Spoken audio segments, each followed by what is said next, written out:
أعوذ بالله من الشيطان الرجيم بسم الله الرحمن الرحيم وصلى الله وسلم على سيدنا وحبيبنا محمد وعلى آله وأصحابه أجمعين.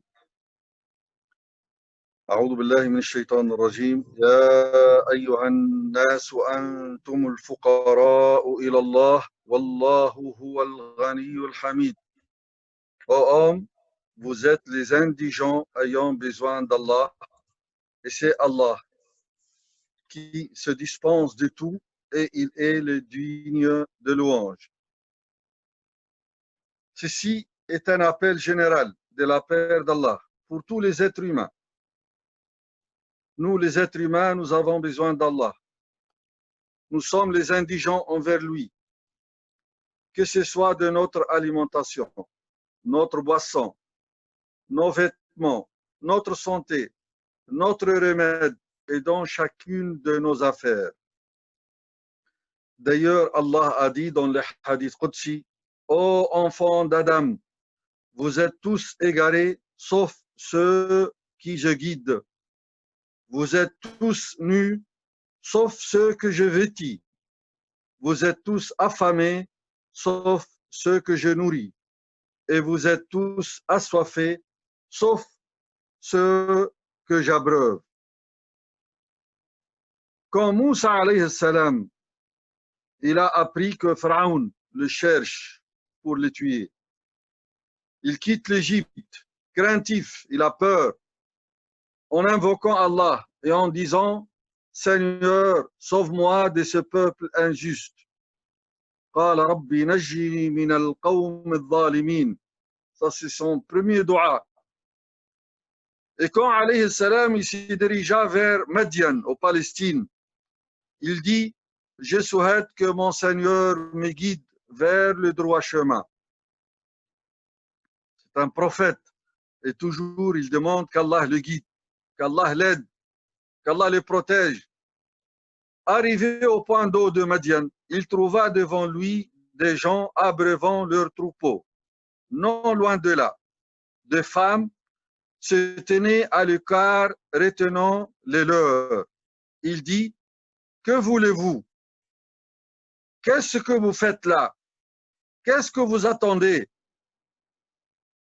Les deux femmes, ils dirent, nous ne pouvons abreuver nos troupeaux tant que les bergers ne seront pas partis, car notre père est très âgé. Moussa alayhi salam, un étranger, un voyageur, un passager, il a marché pendant 7 jours de l'Égypte jusqu'à Palestine. Il a besoin de boire, il a besoin de manger. Ibn Abbas dit, Moïse est parti de l'Égypte vers Madian, qui se trouve en Palestine, sans avoir de nourriture avec lui. Il était pieds nus. Une fois arrivé à Madian, ses sandales étaient tombées en lambeaux. Il prit place sous l'ombre d'un arbre, lui, l'élu d'Allah, le ventre criant famine. Il avait ardemment besoin d'une date. Le prophète d'Allah, il va mourir de faim. Il a besoin, ardemment besoin d'une date. Et malgré le long voyage, et la faim, et la fatigue, Moussa alayhi salam n'a pas retardé de venir à l'aide de ses deux filles. Et quand il a fini d'abreuver leurs bêtes, il se retira dans l'ombre et dit, Seigneur, Ya Rab, j'ai grand besoin de tout bien que tu voudras faire descendre sur moi. فسقى لهما ثم تولى إلى الظل فقال ربي إني لما أنزلت إلي من خير فقير. Regardez comment, par quoi il a commencé quand il a imploré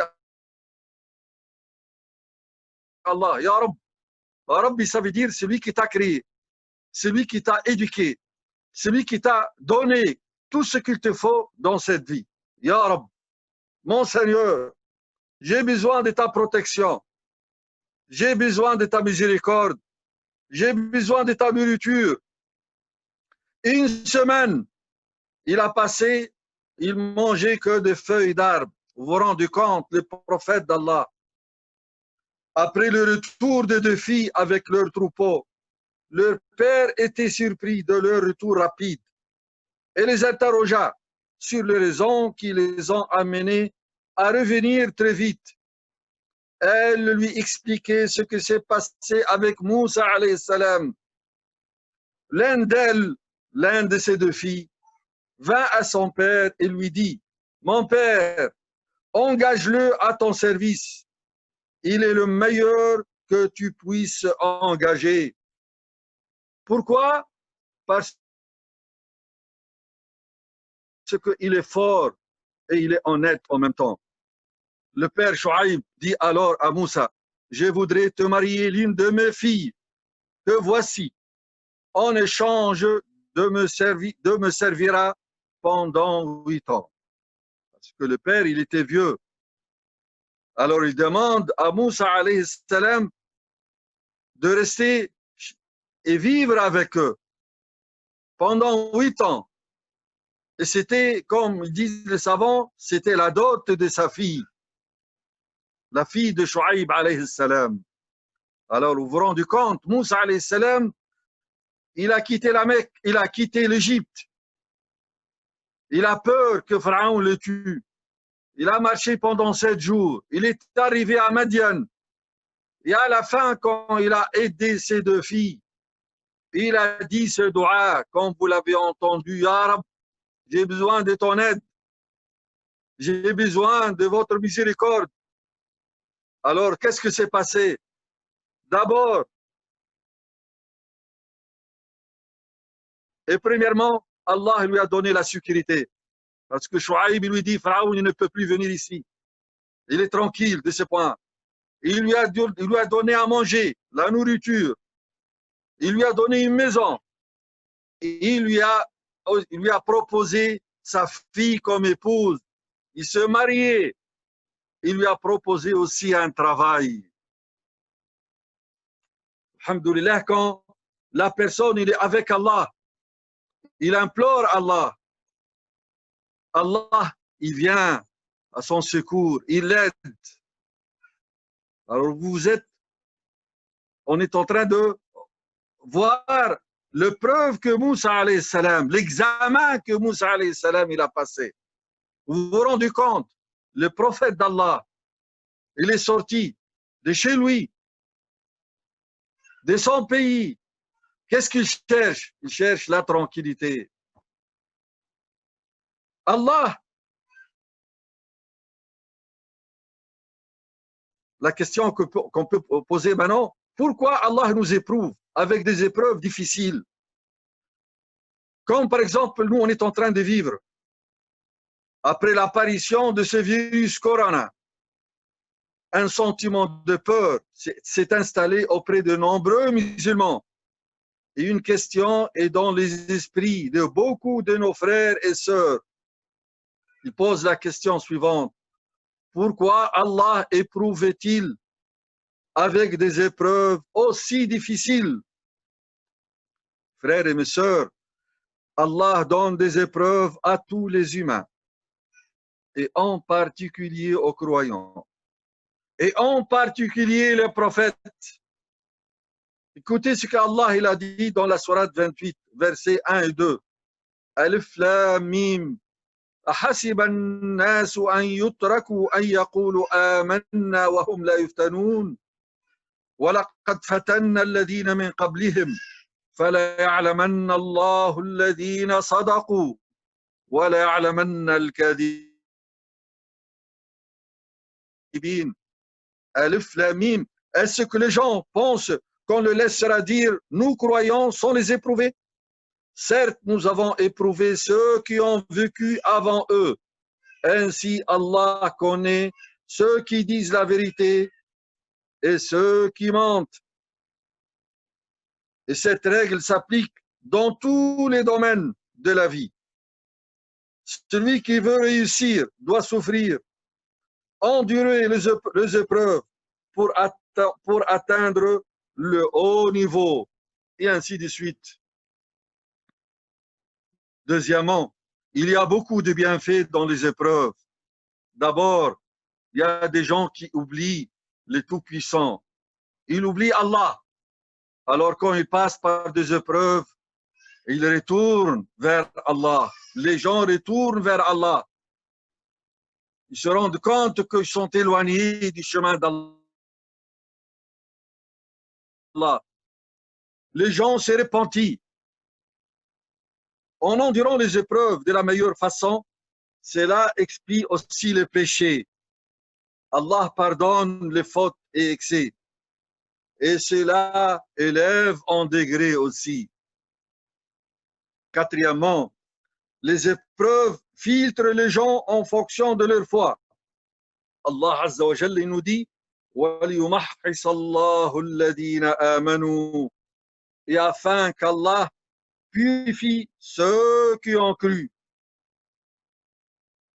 Mais est-ce que la question, mes frères et mes sœurs, est-ce qu'il y a des moyens pour alléger la difficulté de l'épreuve? Bien sûr. Le premier moyen, la prière. Il est rapporté que lorsqu'il arrivait un problème ou une difficulté, le prophète Mohammed sallallahu alayhi wa sallam faisait la prière. Raconté par Abu Daoud. On demande refuge auprès d'Allah quand on passe par des examens, quand on passe par des épreuves. Et Allah nous raconte dans le Coran en disant وَلَقَدْ أَرْسَلْنَا إِلَىٰ أُمَمٍ مِّن قَبْلِكَ فَأَخَذْنَاهُمْ بِالْبَأْسَاءِ وَالضَّرَّاءِ لَعَلَّهُمْ يَتَضَرَّعُونَ. يَتَضَرَّعُونَ. Vous allez écouter ces mots-là, elles se répètent 4 fois dans le Coran. Il implore Allah. Pour qu'il implore Allah, nous avons certes envoyé des messagers aux communautés avant toi. Ensuite, nous les avons saisis, frappés de misère et de malheur. Peut-être imploreront-ils la miséricorde. Voilà les secrets, des épreuves, des examens, pour que les gens retournent vers Allah et implorent Allah Azza wa Jal. Ça s'est répété 4 fois dans le Coran. Dans un autre verset, Allah il dit فَلَوْلَا جَاءَهُمْ بَأْسُنَا تَضَرَّعُوا. Pourquoi donc, lorsque notre rigueur leur vint, n'ont-ils pas imploré le miséricorde, mais leur cœur était endurci. لَعَلَّهُمْ يَتَضَرَّعُونَ. Alors si on passe par des épreuves, les prophètes, ils ont passé par des épreuves. Ils ont passé par des difficultés. Ils ont tous passé par des examens. Et l'islam, il nous a donné la solution. Implorer Allah. Retourner envers Allah Azza wa Jal. Et insister quand on fait des doigts. On insiste. Pour cela, l'invocation en islam, Allah a une très grande place. L'invocation est la chose la plus noble auprès d'Allah. Dans un hadith authentique, le prophète sallallahu alayhi wa sallam dit rien n'est plus noble auprès d'Allah que l'invocation. Et dans un autre hadith, le prophète sallallahu alayhi wa sallam dit certes, l'invocation et l'adoration. Ibada. Ad-du'a'uhu mukhul ibada. Allah Azza wa Jalla, exalté soit-il,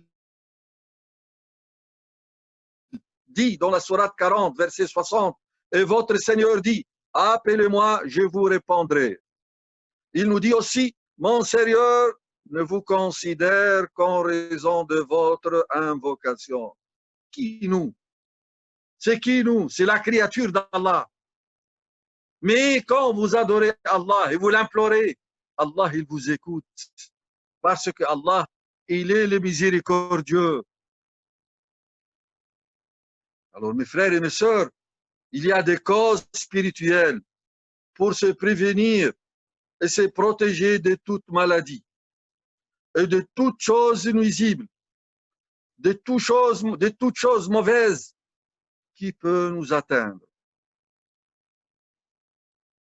Dans un hadith authentique, le prophète sallallahu alayhi wa sallam dit, tout serviteur qui dit ce parole 3 fois le matin et 3 fois le soir, aucun mal le touchera. Aucun mal ne le touchera.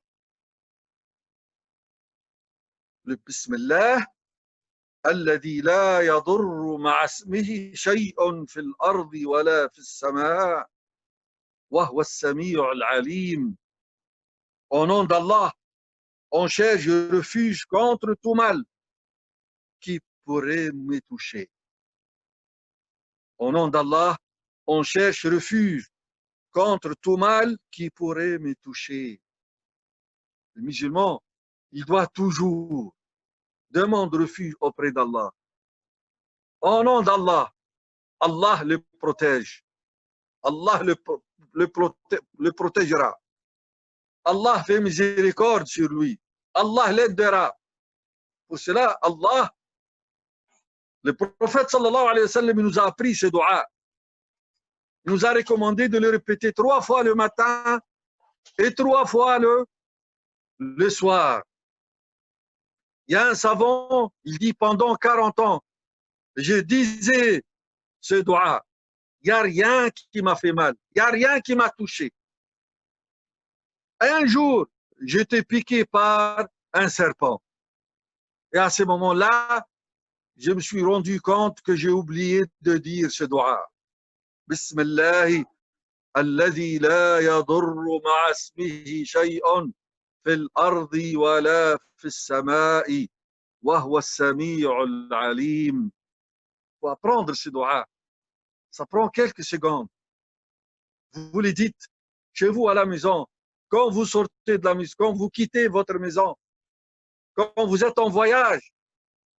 Il faut aussi prêcher ce dua à vos proches, à vos frères, à vos sœurs, si vous l'aimez, à vos parents. C'est très important. Et c'est ce que le prophète sallallahu alayhi wa sallam nous a recommandé. Prêchez à mon nom, walaw aya. Ballighu anni walaw aya. Même un seul verset. C'est notre mission, mes frères et mes sœurs.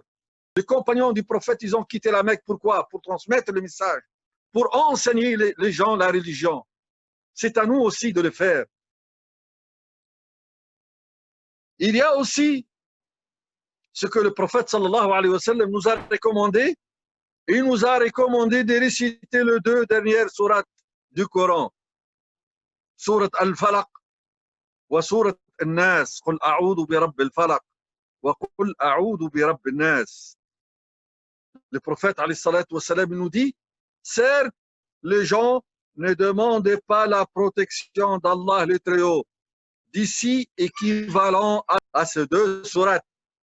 Je cherche auprès du Seigneur de l'homme naissante et je cherche protection auprès du Seigneur des hommes.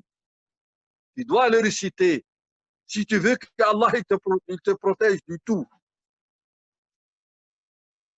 De tout le mal qui peut vous faire du mal, qui nuit votre santé, ou bien quelqu'un qui est jaloux. Oh Allah, il y a aussi un autre dua, je vous conseille aussi de l'apprendre au moins. Il y a 3 doigts, ça prend quelques minutes. L'aide de nous, quand il est malade, il va chez le médecin et on lui donne des médicaments et il le prend. Et ça, c'est la maladie du corps et du cœur et de l'âme. Alors, le 3e dua que je vous conseille de le dire, et Inch'Allah, si vous le dites et vous êtes convaincu que le prophète sallallahu alayhi wa sallam, il a dit, et si le prophète nous a recommandé quelque chose, ça ira, Inch'Allah, bi'idnillah. Oh Allah, je cherche refuge auprès de toi contre la lèpre, l'insanité, la démence et contre le pire de maladies. Le pire de maladies. En arabe, c'est وَمِنْ سَيِّئِ الْأَسْقَامِ, de toute maladie qui peut vous faire du mal, le tumeur, le cancer, le virus de corona, toutes les maladies. Allahumma inni a'udhu bika min al-barasi wal-jununi wal-judami wa min sayyi al-asqam. Ce sont 3 doigts, 3 invocations. Je vous conseille de les dire et de les transmettre aux gens, à vos proches, à vos voisins. Et vous aurez, Inch'Allah, leur hasanat. Et à la fin, on doit retourner, mes frères et mes sœurs, au dua de Sayyidina Moussa alayhi salam.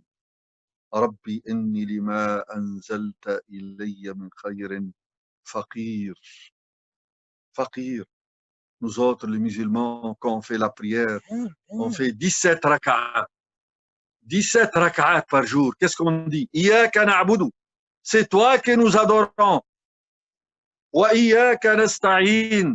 C'est à toi que nous implorons le secours. Le seul qui nous protège, c'est Allah. Alors, Seigneur, j'ai besoin de ta miséricorde.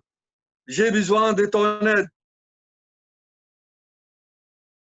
Si vous avez des problèmes d'argent, si vous avez un problème de mariage, si vous avez un problème de santé, si vous avez un problème de couple, demandez refuge à Allah et Allah vous aiderait.